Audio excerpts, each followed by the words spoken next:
통화에서 우리가 하나님을 노래하고 기뻐하고 예배할 수 있는 성도로 오늘을 하나님을 누리는 하루로 하나님께 서기를 축복합니다. 시편 65편 오늘 말씀은 공동체가 함께 고백하고 노래했던 찬양입니다. 오늘 그 1절의 말씀이 오늘 우리에게 참 도전이 되고 은혜가 되는데, 하나님이여 찬송이 시온에서 주를 기다리오며 라고 고백합니다. 여러분, 우리가 언제 하나님을 찬송하고 언제 하나님을 감사할까요? 하나님 우리에게 행하신 일을 우리가 깨닫게 될 때 우리는 감사하게 될 겁니다. 우리가 기도한 것이 응답받게 되었을 때 하나님께 감사할 것입니다. 우리의 간절한 소원이, 우리가 너무나 형편이 어렵고 상황이 절박한 가운데 있을 때 숨 쉴 수 있게 해주시고 또 한 걸음 내딛게 해주시고 우리의 삶을 인도하시는 것을 경험하게 될 때 우리는 감사하고 찬양할 것입니다. 그런데 오늘 시편 기자는 그 순서를 바꿉니다. 우리가 먼저 찬송하라는 거예요. 믿음으로. 우리가 먼저 감사하라는 거예요. 우리가 이미 기도의 응답을 받은 것처럼 살라는 거예요. 그때 우리가 누릴 수 있는 은혜를 노래하고 있는 것입니다. 오늘 시편 65편의 내용은 우리에게 이 준비되어진 찬송, 이미 준비되어진 감사가 없다면 이 기쁨을 누리지 못할 것을 먼저 선언하는 것과 마찬가지입니다. 찬송이 시온에서 주를 기다린다, 이렇게 고백합니다. 오늘 이 모습이 우리의 모습 되기를 원합니다. 지난주에 우리가 감사주의를 결단하면서 2주 동안 매일 10가지 감사 제목 우리 예수동의 일기에 쓰자고 제가 부탁을 드렸는데, 저 자신이 먼저 그렇게 실천을 해봤는데, 제가 하루 일과를 돌아보면서 하나님께 주님과 동행했던 순간순간을 기록하는 것보다 감사로 하루를 돌아보니까 훨씬 하나님이 느껴지더라고요. 주님이 이렇게 함께 하셨구나. 여러분, 감사는 우리가 하나님의 은혜를 경험하고 난 다음에 드리는 게 아니라, 물론 그 감사도 필요합니다. 감사로 시작하시기를 바랍니다. 찬양으로 시작하시기를 바랍니다. 그때 하나님은 우리가 알지 못했던 눈을 열어주시고 우리가 경험하지 못했던 하나님의 일하심을 발견하게 하실 것입니다.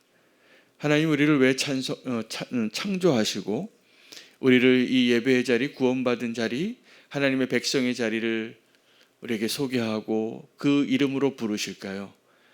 우리가 하나님을 더 찬양하게 하기 위해서요. 여러분, 지금 우리가 살고 있는 이 무대에 우리가 해야 할 일과 하나님이 해야 할 일을 혼돈하지 말아야 됩니다. 우리가 해야 할 일은 하나님을 위하여 수고해서 하나님이 나의 수고 때문에 기뻐하시고 유익을 얻으시고 하나님의 역사가 이루어진다라고 우리는 착각하고 열심을 내는데, 아닙니다.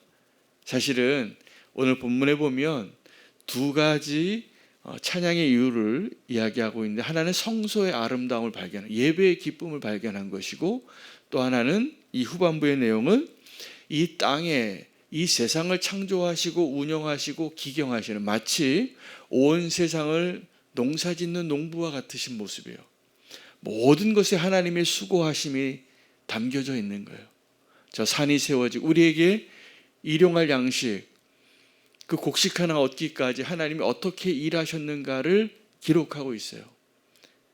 하나님이 땅을 만드시고 이랑을 가시고 비를 내리시고 부드럽게 하시고 수고하시고 땀 흘려서 그 땅을 준비해서 식물이 자라고 곡식이 자라고 우리의 식탁을 풍성하게 하는 그 하나님을 찬양하는 거예요.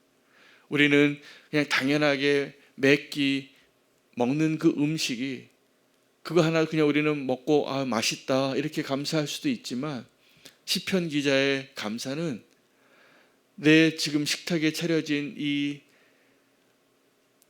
소소한 이 기쁨을 위해서 하나님이 어떻게 일하셨는가를 깨닫게 된 거예요. 그 일이 어떻게 시작이 되고 어떻게 하나님이 일하시고 어떻게 하나님이 돌보셔서 이게 가능했을까? 이거는 놀라운 기적이거든요. 아침이 되고 저녁이 되어지는 것을 하나님이 기뻐하셨다는 거예요. 우리는 또 하루를 시작하면서 고단하다고 월요병에 걸리기도 하고 또 하루가 시작됐네 한숨으로 시작하기도 하지만 하나님은요, 하나님이 수고하신 것이기 때문에 우리가 매일 평범하게 시작하는 이 하루 아침이 하나님에게는 정말 하나님이 정성과 마음을 다해서 우리를 위하여 허락하신 하나님의 창조와 운행하심의 결과인 거예요. 오늘 하나님 찬양하시기 바랍니다. 이 시편 기자의 고백처럼 찬양으로 시작하시기 바랍니다. 감사로 시작하시기 바랍니다. 우리의 기쁨은 더 넘쳐질 것이라 믿습니다.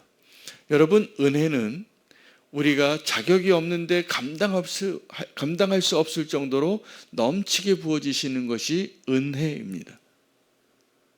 여러분, 하나님의 은혜 안에 살고 계시다고 믿으신다면 오늘 우리의 찬양이, 우리의 찬송이, 우리의 기도가 더 풍성해질 것이라 저는 확신합니다. 꼭 은혜 안에 거하시기를 바랍니다. 여러분, 우리가 은혜가 떨어진 증거가 뭐냐면 우리의 입술에 불평이 나와요. 누구를 탓해요. 우리의 삶이 더 고단해져요. 여러분, 우리가 은혜 안에 거하면 아무리 상황이 어려워도 휘파람이 나옵니다. 감사의 눈물이 흘려집니다. 오늘 그 은혜를 누릴 수 있게 되기를 축복합니다. 하나님, 내게 은혜를 다시 회복해 주십시오. 그 은혜를 회복하고, 이미 우리는 은혜 가운데 살고 있거든요. 우리는 100가지 중에서 99가지의 은혜를 받았는데 한 가지가 나의 입맛에 맞지 않는다고 하나님을 향하여 불평하고 절망하고 쓰러지기도 합니다. 그러지 마셔야 돼요. 그러지 마셔야 돼요. 사실은 우리가 힘겹고 어렵고 절망스럽고 원망스럽고 불평하고 싶은 이유는 아직 우리가 은혜를 충분히 누리지 못하기 때문인 것이에요. 하나님의 은혜는 이미 넘칩니다. 오늘 그 하나님의 은혜의 잔에 우리의 감사와 찬양으로 그 기쁨으로 채울 수 있는 저와 여러분 되시기를 원합니다. 그것을 사도 바울은 다르게 표현했어요. 하나님의 은혜의 잔을 채우는 것을 그리스도의 남은 고난을 우리가 채우자고 이렇게 얘기해요. 여러분, 주님께서 우리를 구원하시기 위하여, 우리에게 은혜를 주시기 위하여 믿음으로 구원 얻을 수 있는 그 구원의 길을 우리에게 선물로 주시기 위하여 고난을 당하시고 조롱을 받으시고 저주를 받으셨습니다. 근데 만약에 주님께서 우리를 위하여 그 십자가의 고난의 잔을 조금 비워 놓으셨다면 왜 그러셨을까요? 은혜의 잔에 조금 남겨진 부분을 좀 우리가 느끼게 하고 그것을 비워 놓으셨다면 왜 그렇게 하셨을까요? 동참하게 하시기 위해서요. 여러분, 은혜에 동참하기를 축복합니다. 그래서 그 은혜의 잔을 하나님이 쏟아 부어 주셔서 늘 차고 넘쳐 출렁거리며, 근데 그 하나님의 은혜에 그 잔을 채우는 우리의 사명은 뭐냐면 우리도 은혜의 사람이 되는 겁니다. 할렐루야. 우리가 은혜의 사람 되시기를 축복합니다. 그리스도의 고난에 남은 고난을 좀 우리가 참여할 수 있는 은혜를 주셔서 우리가 그 고난을 경험할 때가 있어요. 가끔 우리가 오해를 받아요. 손해를 봐요. 억울한 일을 당해요.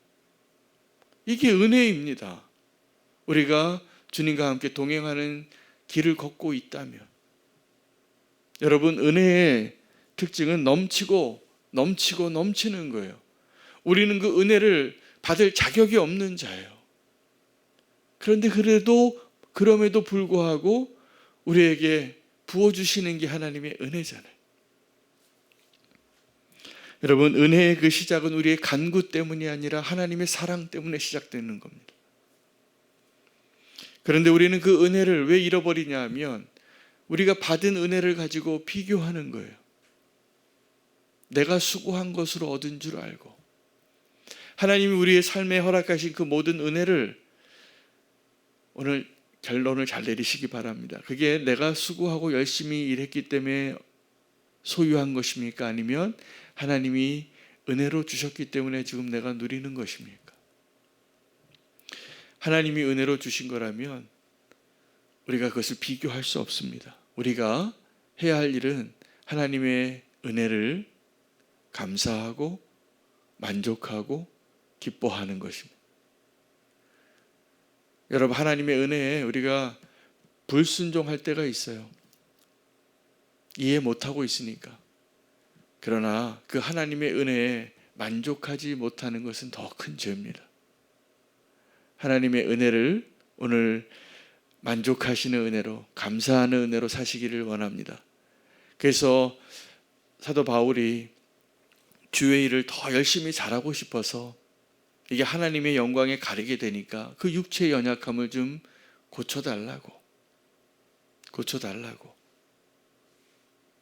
이 육체의 가시, 이게 사단의 가시인데 계속 나를 찌르고 나를 연약하게 만들고 내가 자유롭지 못하고 자꾸 내가 장애인 같아지고 부자연스럽고 이것만 없으면 더 주를 잘 섬길 것 같아서 구하는데, 주님의 응답이 뭐였냐면 내 은혜가 지금 족하다는 거예요. 여러분, 오늘 시편을 읽으시면서 이것으로 결론 내리시기를 바랍니다. 내 은혜가 내게 족하다. 그리고 만족하시기 바랍니다. 감사로 시작하시기 바랍니다. 찬송이 주의 성전에서, 그 시온에서 기다린다는 거예요. 우리는 찬송할 준비를 하고 살아가야 돼요. 감사할 준비를 하고 살아가야 돼요. 감사로 시작할 수 있게 되시기를 축복합니다. 여러분, 시편 23편 유명한 시편인데, 여호와는 나의 목자시니, 그렇게 시작해요. 결론은 뭐냐면 내게 부족함이 없나이다. 하나님 은혜가 이미 넘치는 겁니다. 주님이 나의 목자이시라면 우리는 주님으로 만족할 수 있고, 주님이 은혜로 베푸신 것에 대해서 이렇게 고백할 수 있어요. 내게 부족함이 없나이다. 내 은혜가 내게 지금 족하다. 네가 연약할 때 내가 강함이라. 하나님께서 저와 여러분의 인생의 여건이 다 다릅니다.